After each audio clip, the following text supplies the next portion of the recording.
Hello boys and girls, welcome to what I hope will be this week's video. Last week we did some building and testing of a few hot-end approaches. That was really interesting. Me and the guys on the Discord server are still debating over the results, what we can take away from that and how the final iteration would be. So again, there will be a link down in the video description where you can join all of us and join the discussion. For today's video, we're going to focus on the drive system. As you can see, I gave this one a bit of a cleanup, removed the air supply thing, etc. We don't need that for right now. We want to have as much space as possible. I went ahead and lifted the Z-axis assembly a bit more to the top. And my goal for today is to test two things that I got out of discussion on Discord and on the comment section in these videos. I want to leave the main setup untouched. That means we're gonna stick with 4 motors. A lot of people suggested why I don't use 3.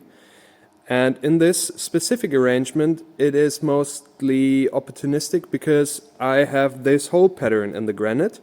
And I drilled 2 additional holes, one's there and one is there. It's one hell of a pain to epoxy in, threaded inserts, etc. So I have to work with what I got.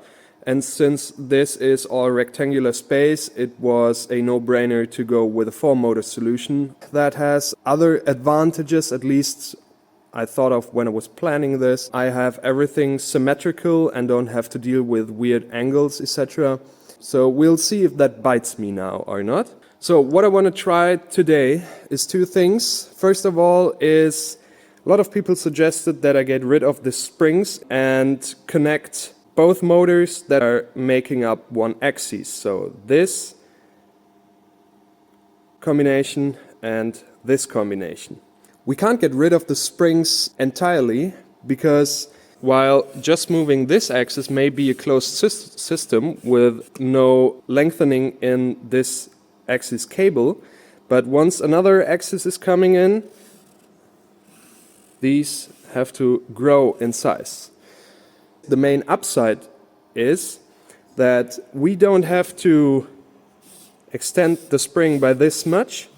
We only have to extend it by whatever the other axis is putting on top. Because in this configuration we would only need that much of travel from the spring, and the total force inside the spring will only change by a really small amount compared to this setup. The other thing I want to investigate is like how many people pointed out that this is allowing a certain rotation. So what we're going to do is, instead of having 4 independent hookups on this central plate, we're going to connect these 2 to a middle point and these 2 to a middle point. My main goal is to find out if the math is still checking out in the Clipper software. So these are the main 2 bullet points for this video. I'm gonna set up a test and some G-code, and then we'll see what happens. I get you updated. Da da da da da da da da da da da da.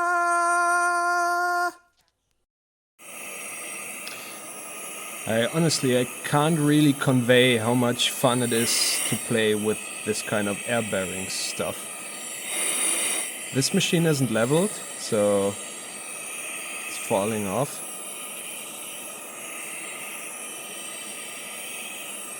One day we'll do a video about this machine itself and play with those kind of air bearings, because it's just magnificent and I want to share that.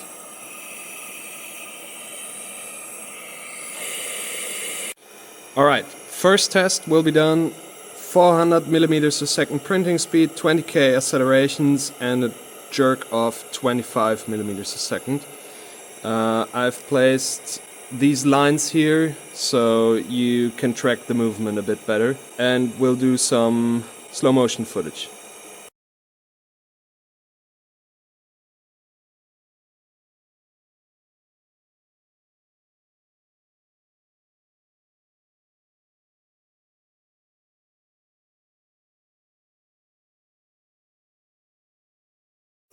Second test, 600 millimeters printing speed, 50k acceleration and 35 jerk.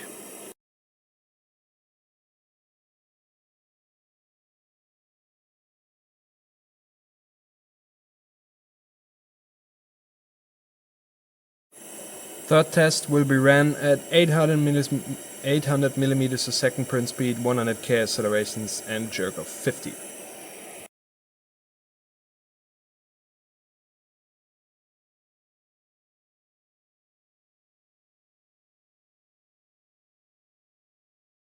Alright, so I had a first look at that footage and yeah, it seems wild. But let me tell you, something else isn't quite right in this system as of right now. I have never seen that rotate that much. So let's try to break that down. So what we can see is some kind of an oscillation that is going on here. This is like a small bearing, not a real bearing, it's just some printed part which can evolve around that screw. And you can see that also this rotation from the rope around this bearing is kind of shaky. So we could debate if that rotation is coming from these having some kind of a stick-slip effect on that bearing surface, or if it's the other way around. The rotation is being introduced and this is just following that. Another thing is, this rotation is quite much. One thing you have to keep in mind is you're looking at the most outer edge of that. If you do have that motion up here, it will be a third of that at the most outer edge of the print bed. If we can reduce it significantly, I think we'll end up fine because, as I said, it's just a fraction of that at like the center of the print. But of course we want to get the printing quality as high as possible, and therefore we have to eliminate as much as possible of this rotation in this system. I want to get on with the video and don't have really the time to fully go into detail right now. Anything else you noticed in that footage, please put it down in the comments and we can have a discussion on that later on. What are we going to do next? Yesterday evening I quickly sketched up these odd looking parts which will become the next motor mount. And we can attach some guide bearings in here. I will show you in a second. So these will replace these. And then I want to have we leave this axis as is. And we're gonna switch this one to compare it. And we want to go in first step, attach the line here, guide it around this corner, guide it around this corner, and here, and somewhere in there we'll mount a spring. To gain some space, we're gonna remove this cover so I can get the rope under there. Somewhere in there we'll attach the spring. I'm gonna go to the lathe, do some hardware, cut some rope, and get these motors mounted, and then we'll see us again. These are the bearings we're gonna use. These are 3 mil inside, 12 outside, and have a groove in here that's pretty much accepting the Dyneema rope we're using. I'm gonna chop up these screws, M6 by 35 in the lathe. Yeah, put an M3 up there so we can mount the bearing on top of these. I can screw these into the CMM, mount the bearings on top. This will be a very quick prototype again. Let's see if this concept works after all, and then we'll move on and perfect it.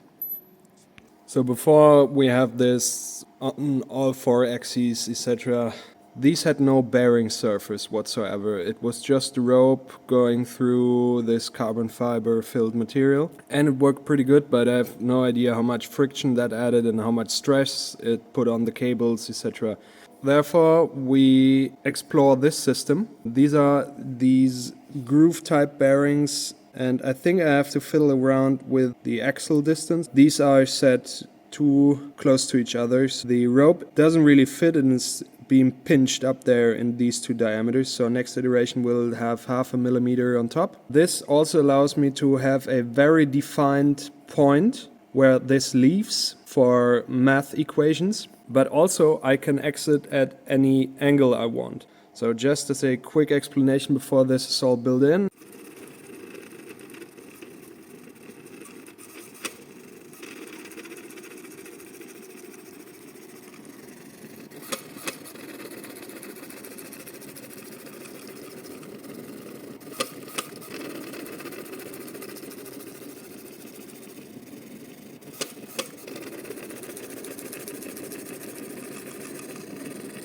Alright, we meet again. It's actually afternoon the next day, and I've been quite busy on the machine, dialing in a few things and yeah, doing some kind of documentation about my findings.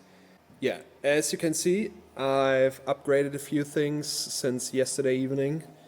These motor mounts are now printed in a different material, and I did change the distance from these two bearings, so the rope moves way more freely in here. You can fully adjust the belt tension now.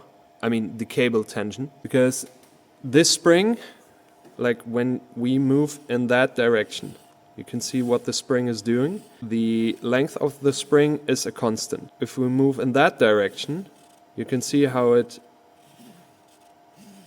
actually just makes up for this small portion of the x-axis component in the y-axis setup. That is a very sweet upgrade, because let's say we can have the belt tension at a constant right now. I mean, this small of a change, it's negligible, I guess. Yeah, I'm kind of debating with myself what I'm gonna do next, because obviously I found a few issues. First of all, being that this is a Dyneema rope of 2.5 millimeters thickness. It doesn't want to bend in that kind of a small radius. I can see that there's a lot of friction generated in these corners. But yeah, I still, when I ran this setup, I still do have weird step losses. So no matter how you see it, the stepper motors are connected to each other. This is a system that only works if all of the 4 motors work completely dependent on each other. If rope tension is too low, we increase everything: slack, rotation, inaccuracy, etc. If the tension is too high, we lose steps, and then it's game over. So any other system with a proper feedback loop knows its position, and even more information about how much torque I have to apply to move things, or how much I have to bring up to just get the rope tension on, etc. So any other system with a feedback would be able to hold a constant rope tension, and if tension goes up, it may not be accurate anymore in that moment, but as soon as tension goes out of the system, it may recover its position and go on. And then it's just a matter of how good you tune your controllers to, counteract all these forces. But in this case, I'm dealing with a very stupid motor, and I have no way of getting any analytics from it to see where the actual problems are. But since we're in a 3D printing community, I would love to get this system going with steppers. So we're going to try a few things.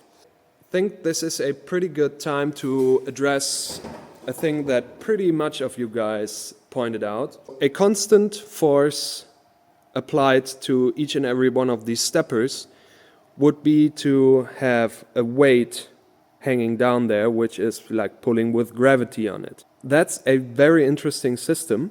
I guess we do have problems with 2 things. First of all, I don't want to drill any more holes in here if I don't necessarily have to, because it's quite a pain. Granite is hard, I don't have any specialized equipment, I need to have those holes cut straight, etc.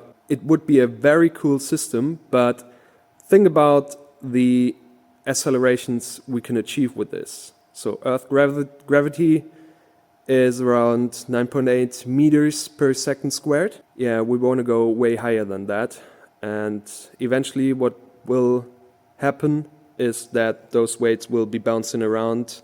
So therefore I'm choosing this approach. I think this solves this issue a lot more elegant and easier to prototype. But yeah, also it kind of brings a lot more complexity to the system mechanical wise, with all those wires feeding left and right. The other thing a lot of people mentioned were gas springs. And yeah, they are constant force. I know this is actually by accident, but this guy did a video about that just a week ago. I had that on my list before, but the problem with these gas springs is that, of course, they feed the air inside the cylinder, and that causes a lot of friction. That is why it's called a dampening system. We don't want to have a force inside the cylinder that is getting bigger the faster we want to move our system. So that doesn't work for us as well. Now I'm gonna do something to this system, and whatever that is, you will see now. This is where we're at.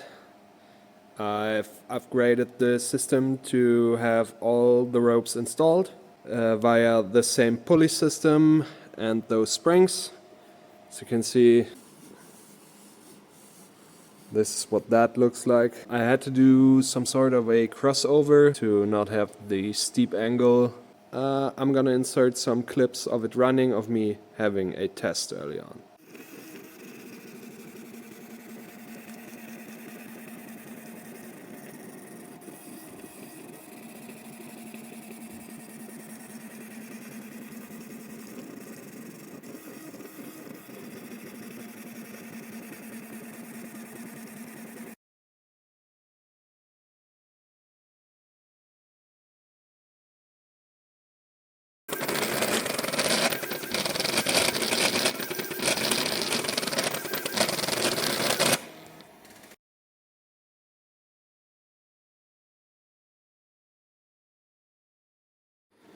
Just a quick side note.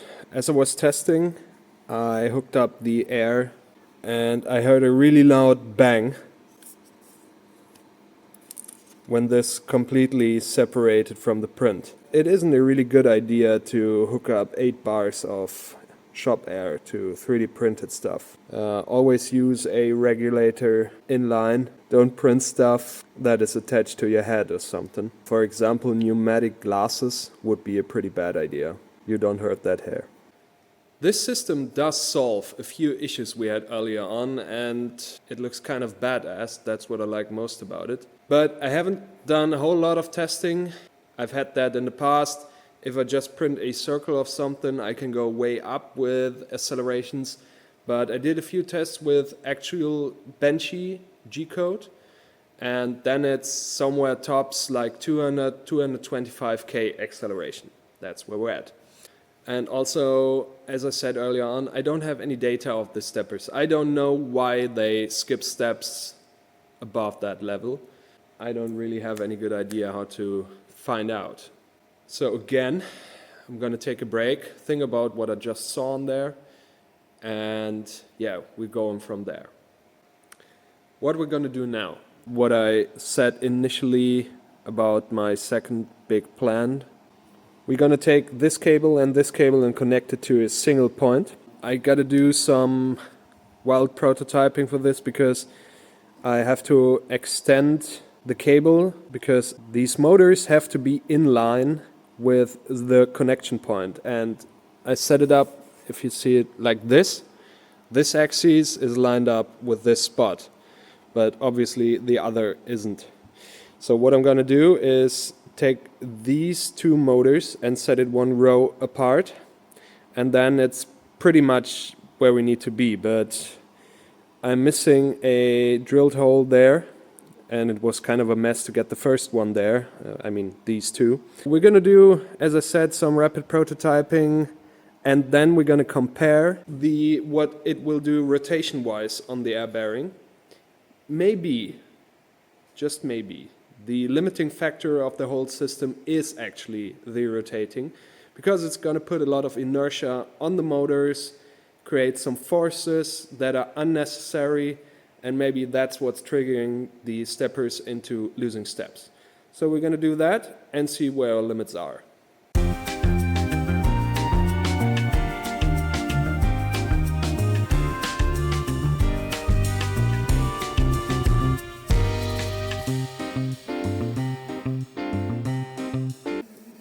It's actually the next day, and I've made some progress. First have a look, and then we're going to talk about it.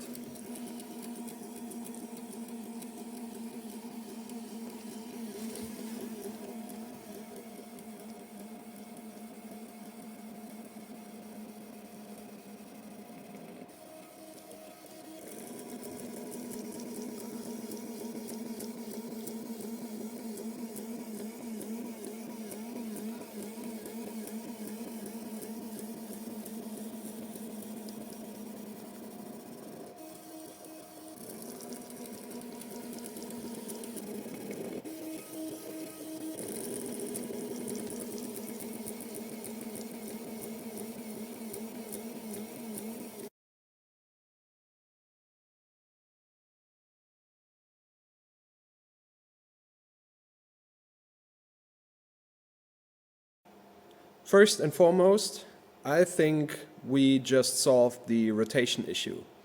Thank you for everyone that was suggesting this solution. It really helped tremendously on this build. Especially I want to thank a guy named DiceCat here on YouTube. He has built an awesome prototyping machine which he called the Marionette Printer. I will link that down. You should have a look at that. He specifically emailed me about this solution, but it was also in the comments on a few occasions. So check that out and thank you. So let's go into detail here.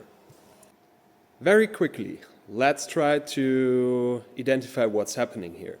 So I've built, well, build is a strong word for that. I used some tape and a rope and an earlier version of that air bearing. This is our old setup basically. We had a string that has some kind of an anchor point, which is here, and it's also fixed to that point. The whole movement thing was happening around, we could discuss if it's that or this point, maybe they're both, but what essentially happening is this rotates.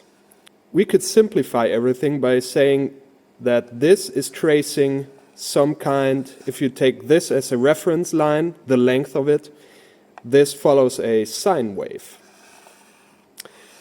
Take your calculator, go ahead and type in the sine of 90. It is 1. So let's define that length of the cable as 1. If we want to go ahead and just do 5 degrees of rotation in here and type in the sine of 85 degrees, we can see that it's 0.996, so basically less than 1%. This line has to get shorter to allow this movement. That isn't much, especially when you consider that this rope has some kind of elongation when forces are applied to it. All the parts are made of 3D prints, it's plastic, everything has to have slop in it because otherwise it wouldn't move, friction would be too high. And even if we take like a value of 10 degrees, you can still see that it's just 1.5% this length has to change. In our new configuration, this is basically at that angle. So if we want to rotate around one of those pivot points, it has to stretch or shorten that at roughly, let's call it a 45-degree angle. And when you have a look at that, the sine of 45 is actually a pretty big number or small number, whatever you want to see it. If we want to do a rotation clockwise, we have to extend that cable's length by a huge margin. If we do counterclockwise movement, well, yeah, this cable is no good for that, but there is another one attached from the different side. That is why this makes a pretty darn stable system. And also when I got the first comments about that, I had to think about that for a second, but once you figure that out, it's pretty obvious what's happening here. I'm not an expert in the clipper thing. I don't know how this winch setup is made in the background. All it needs for its calculation of the point is where are the anchor points of each of the driving motors, and the anchor points are really easy to set up in terms or in regard to whatever we're moving in the middle. And then also it just needs the length of the cable itself, so anchor point to anchor point, and also these should be in line. If you got two opposing motors that build up one axis, in this case it's this motor and this motor, they have to be parallel to each other. Not necessarily co-linear, but parallel. And that's why I had to shift this whole system and yeah, get these to be parallel again. And then the math checks out, at least to a pretty good degree. And we have to investigate where that tiny rest of slop comes from. I will put in a slow motion footage where you can actually see kind of these bounce a bit, but it's not that much. But I have to play with the values. Maybe I have to extend these cable length in math by a few millimeters or shorten them. I have to do some tests about it and compare the results in slow motion footage and yeah, move on from then.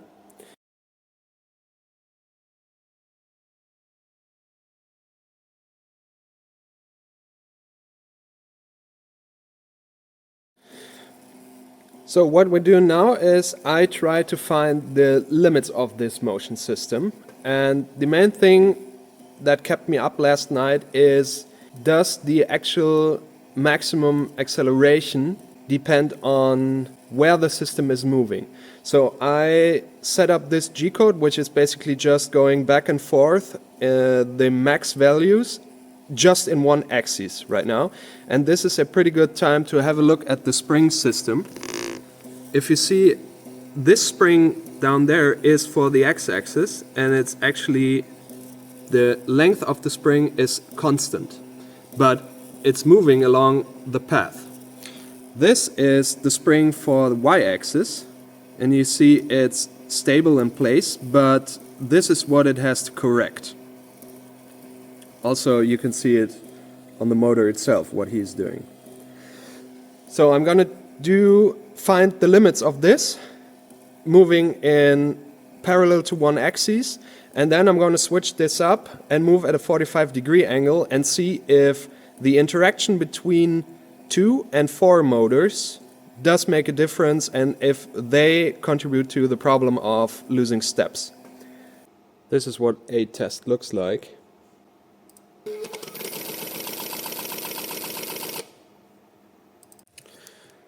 So with just one axis going, I topped out at around 300k accelerations at running the motors at 3 amps, so basically full blast, and it reached 1 meter per second of printing speed.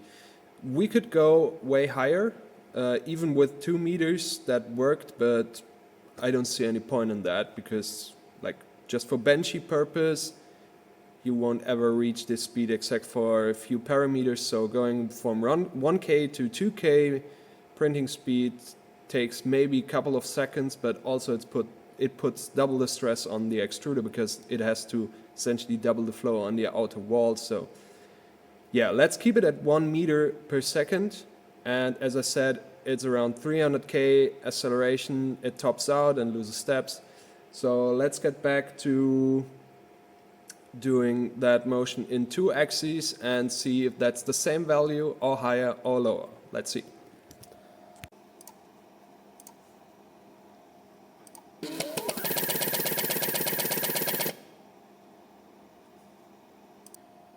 Yeah, that surprises me, but in a kind of positive way.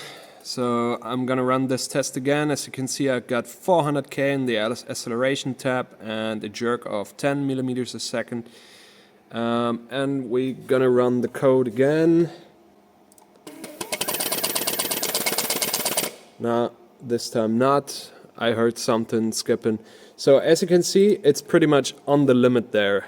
It ran twice before and didn't lose steps, but 4 motors is actually superior to just having 2. That does kind of make sense.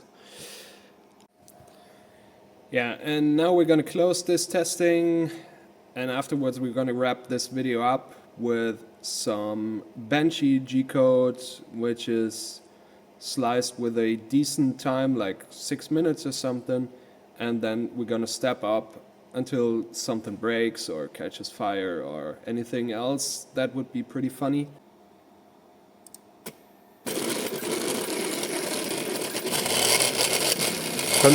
Considering the sound, all of that rattling goes away once I put my hand on here, because it's basically just flipping around on the table.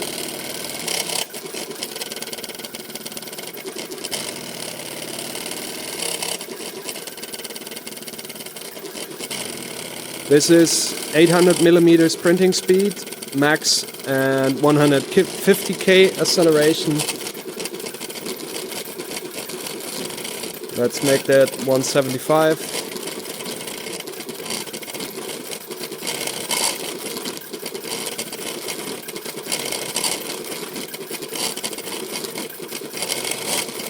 Let's make that 200.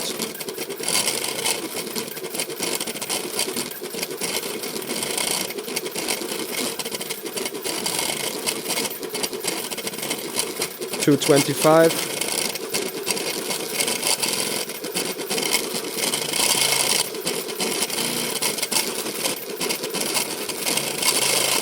250.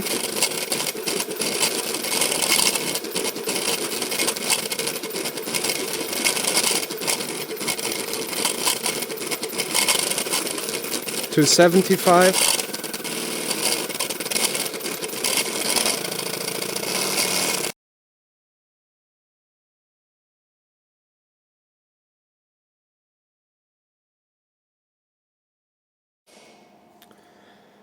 Yeah, and right when the slow motion finished, it goes into overheating error.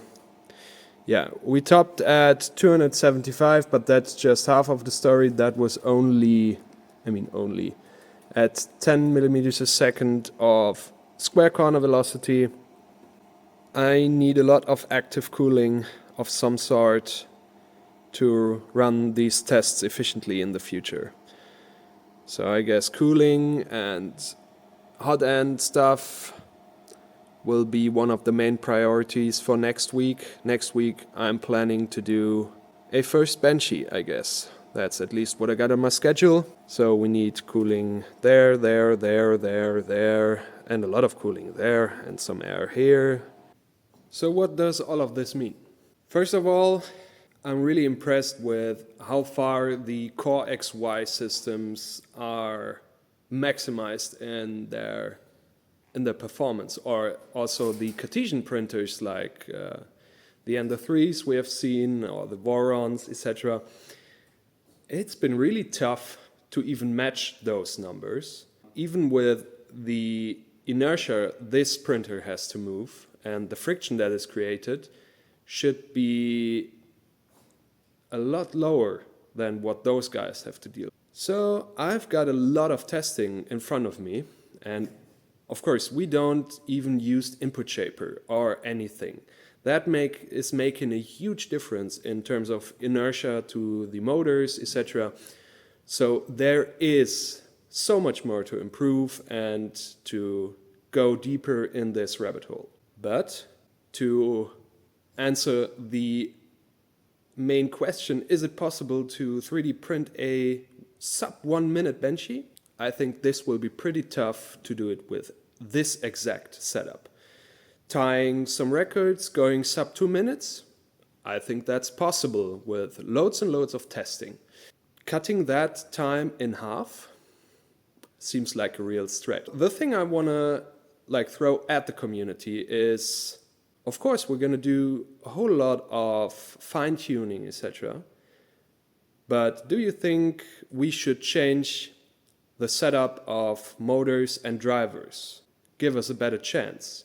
Or should we maximize what we got here, see how low of a number we can get, and then move on?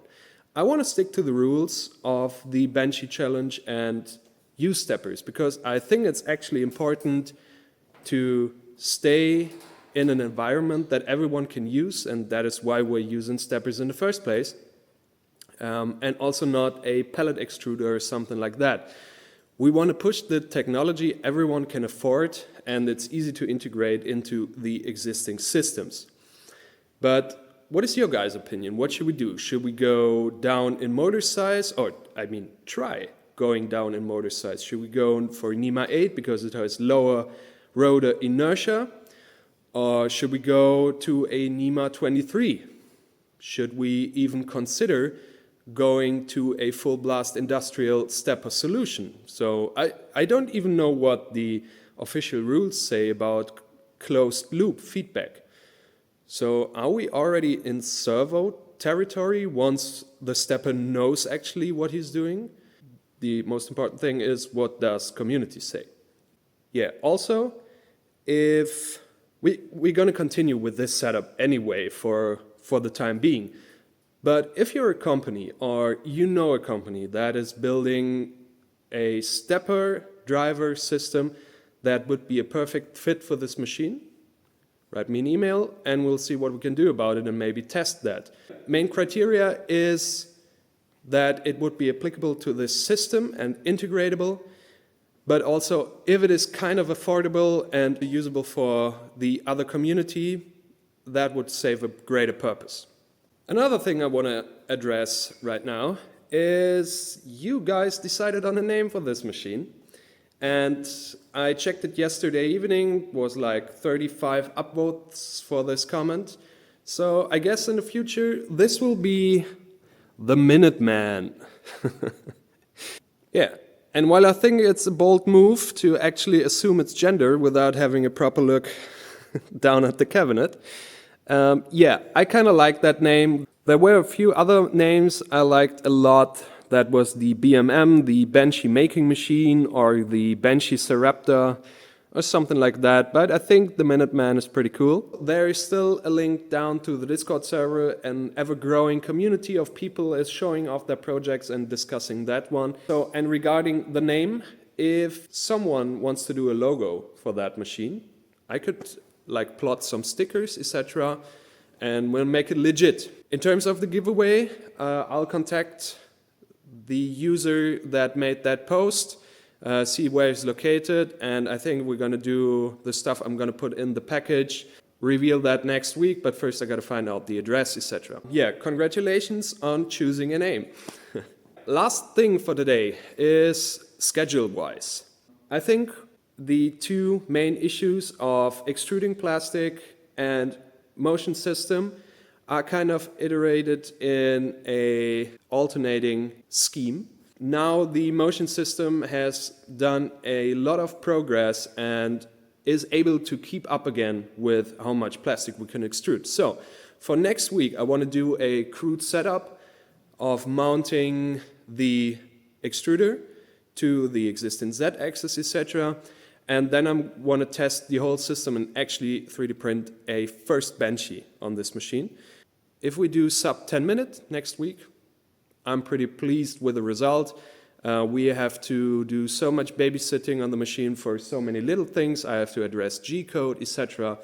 That will be a pretty big thing to accomplish, actually.